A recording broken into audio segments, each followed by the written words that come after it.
Ladies and gentlemen, please welcome Honorable Bonifacio L. Busita. Kaso administratibo sa isang mayor ng lokal na pamahalaan sa Uzbekistan.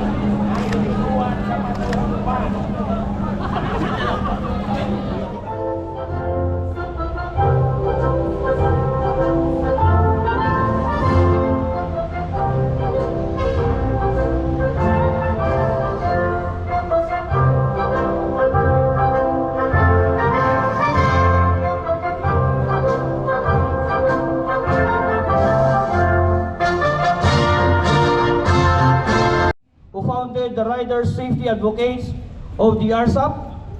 While serving the country as police officer, he was part of the Highway Patrol Group of the Philippine National Police. He also became the Public Information Office Chief of the Cavite Office of the Philippine National Police. He retired from PNP with the rank of Lieutenant Colonel. At present, he serves as the One Rider Party List representative at the House of Representatives. Ladies and gentlemen, please welcome Honorable Bonifacio L. Busita.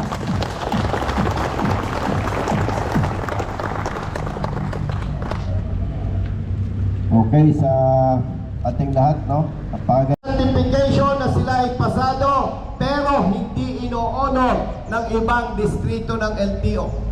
Sa Makatuwid, may problema sa sistema ng pagpapatupad. Accredited nilang private motor vehicle inspection centers, pero yung resulta ng certification na kung saan sinesertify na pasado at walang problema ang nasabing motorsiklo na huli, hindi nila ino-honor.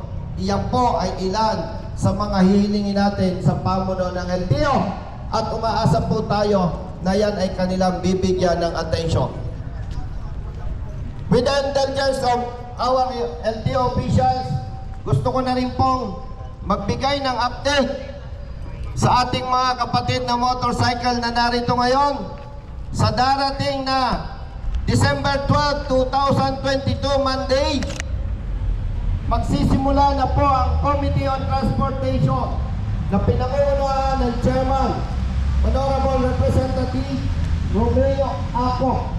Isa po ako sa mga members ng Committee on Transportation, kasama po si Attorney Rose Gutierrez. Kami na dalawa mula sa One Rider Party List. At unang-unang babalangkasin po ang House Bill number 3412, an act regulating the operation of motorcycles for hire. Ito po ay napakahalaga dahil sa kasalukuyan po, wala pang batas na nagre-regulate para sa mga motorcycle riders dito sa kanilang hanap buhay, kabilang dyan yung angkas, lalamove, grab, at iba pa. Ito po ay dadaluhan ng iba't ibang concerned agencies, mga grupo, mga representatives, and of course, mula sa Joyride, angkas, move it, lalamove, at iba pa. Sila po ay dadalo. At of course, dadalo din po ang iba't ibang leaders mula sa iba't ibang riders organization upang matiyak na magiging resulta at inaasahan nating batas na maaprubahan katulad nito, kaugnay nito ay manggagaling sa bawat isa. Magiging patas tayo, isa-isa, pero marami po ang nagpanukala na mabigyan ng priority na attention itong usapin na may kaugnayan sa motorcycle taxi o sa hanap buhay ng mga kapatid nating riders na gumagamit ng motorsiklo. Ikalawa, sa darating na January po, sisimulan na rin ang pagpapapulo nyo. Ang pulis at enforcer sa pagkakasala sa pagpapatupad ng batas laban sa mga motorista.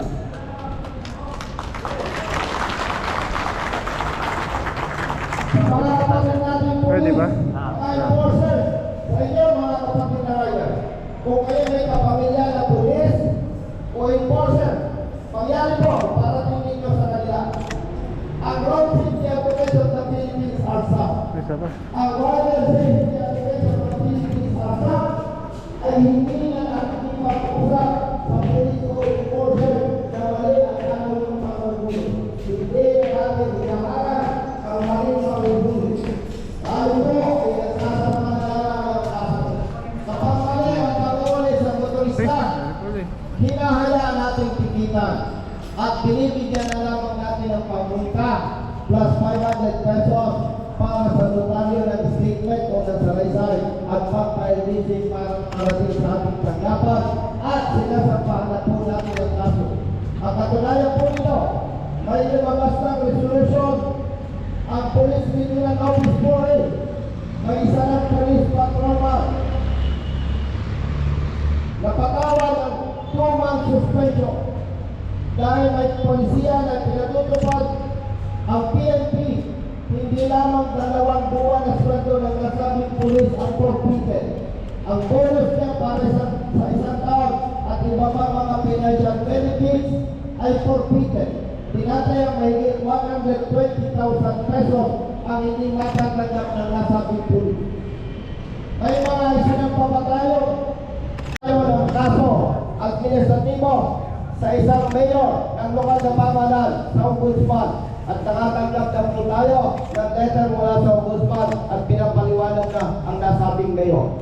At ito po, kung ang ibang mayor ay hindi pa rin titigil sa kanilang pagsuway sa DILG memo na kung saan karagdagan nagpapahirap sa ating alay, hindi po kami manghihinayang o hindi kami mag-atubili na magsampa ng kaso laban sa kanila. Magsasampa po tayo isa-isa. Mga kapatid, tahasan ko sinasabi sa inyo, hindi ko ugali ang magsampa ng kaso sa sino man. Pero nakikita ko po, ito na lamang ang epektibong pamamaraan para may pagulong natin ang kaligtasan at proteksyon ng ating hanay. Kaya doon po sa mga nasampahan natin ng kaso at sa mga sasampang pa ng kaso, public service naman po ito. Matupag natin ang tamang batas at wala tayong magiging problema, wala tayong pag-uusapan, wala tayong pangasiwa.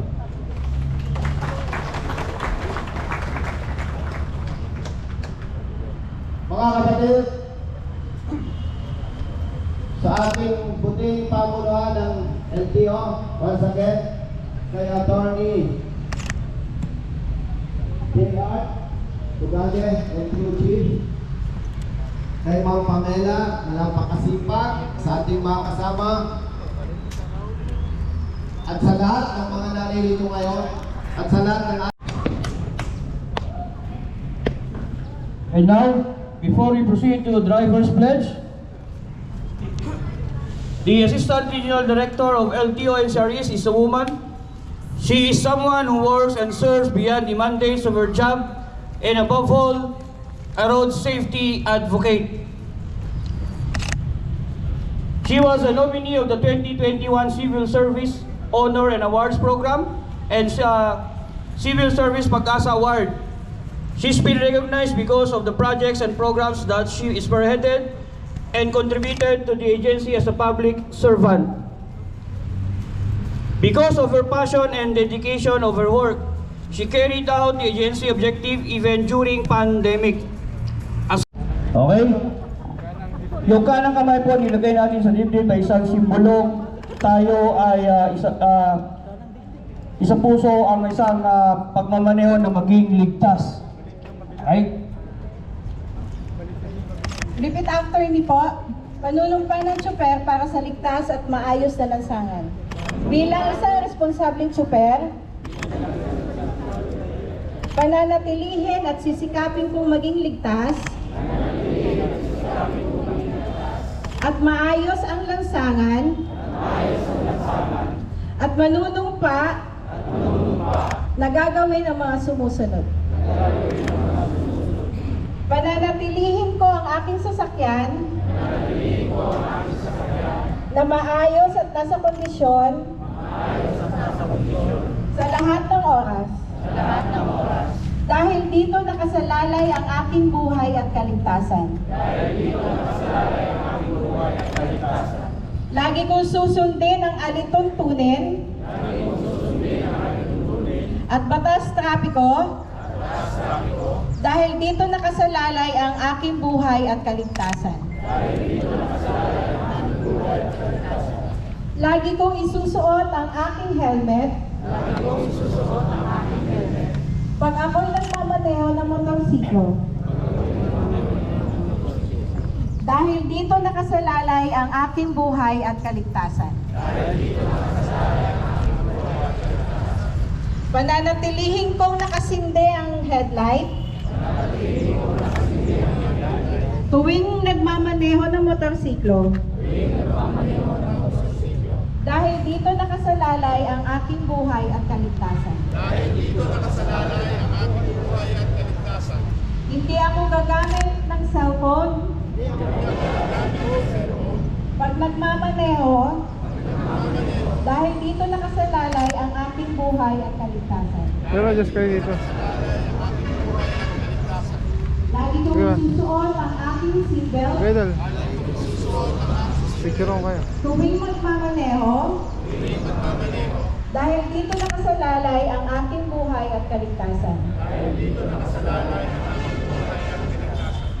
Hindi ako magmamaneho pag ako'y nakainom ng alak. Dahil dito nakasalalay ang aking buhay at kaligtasan. Lagi akong mag-iingat sa pagmamaneho sa lahat ng oras. Dahil dito nakasalalay ang aking buhay at kaligtasan. Tagalin mo na yung sombrero mo. Buhay at kaligtasan. Lagi kong susundin ang wastong tulin sa pagmamaneho. Lagi gusto siya ng mas tuloy sa pagmamaneho. Dahil dito nakasalalay ang aking buhay at kaligtasan.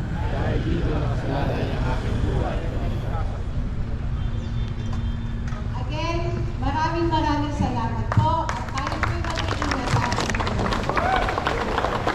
Okay? So, bago po tayo magtapos, tayo po ay may sinumpaan o panunumpa sa isang ligtas at maayos na lansangan. Okay, tayo po ay makita po natin yung board. Kaya tayo po ay sa isang prayer na.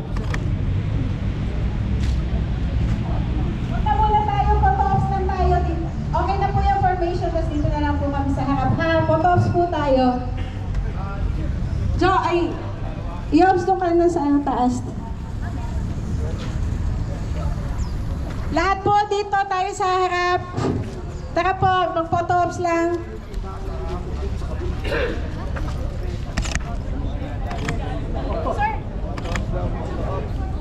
Dito po tayo sa unahan po. Photo-ops lang po tayo. Okay? Lahat ng gwapo sa likod. Bawal ang gwapo sa harap, ha? Brother, ang gwapo mo dyan. Umalis na.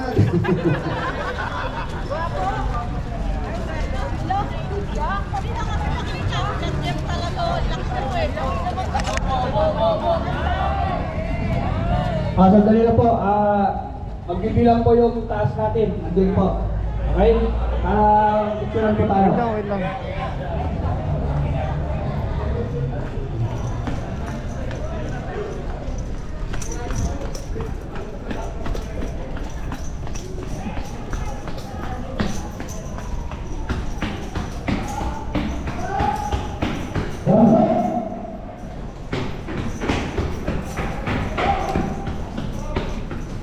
Saan ba? Isa pa?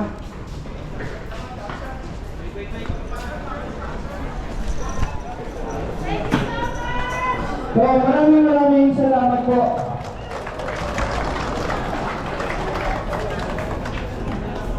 Yan, pala siya na.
kasi dadaan si Piano dito.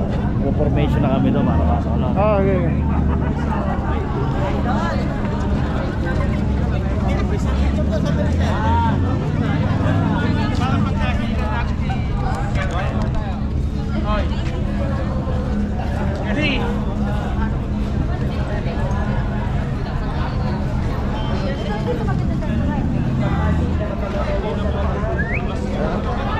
Ah, formation na.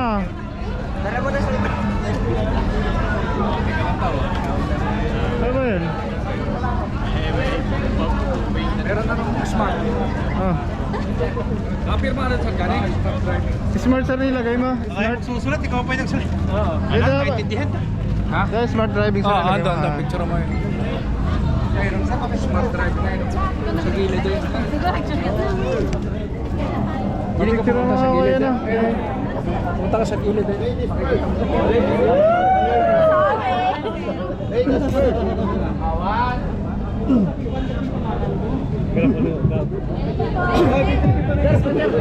Ayun na, ayun na, ayun na. Okay mo. Galang oh. Okay, dito. 3, 2, 1. One more.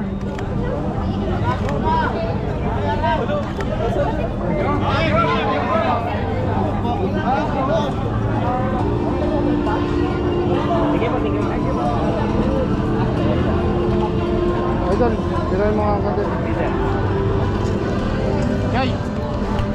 Yan, patikot. Pamo na sir. Okay, thank you po, sir. Pero kay Idol. Maraming salamat po. Sir, sir. Sir, pakuha naman, sir. Oo. Ha? Hindi na. Hindi na, kilala na ako eh. Ikaw ba yung kanina? Sabi sa akin eh. Marami ka na, sabi sa akin eh. Ay, smart.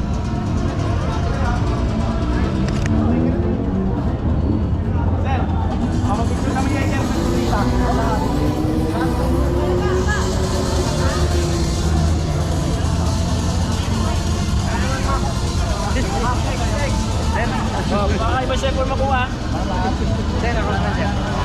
Kay sir.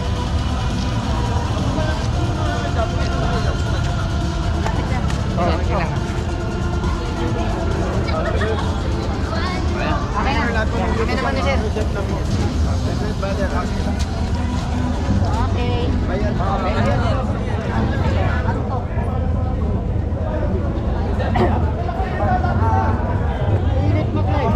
Nakamamang pala kagabi. Tapos ang tulad yung Kaya mo na lang dalawang mga natin.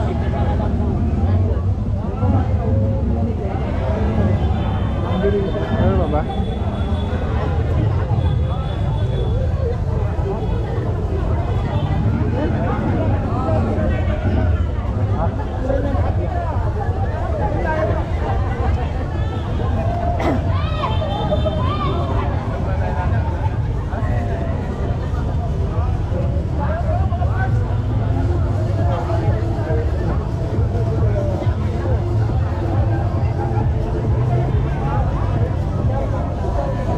Idol pa next ako.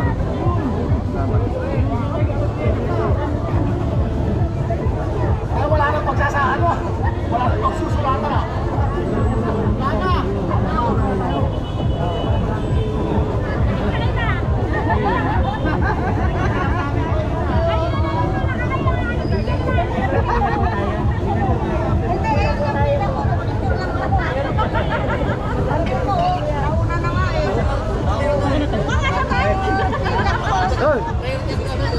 Priority senior. Pagkitan nila senior eh. Oh, ito, mas maraming puti oh. Ano yan?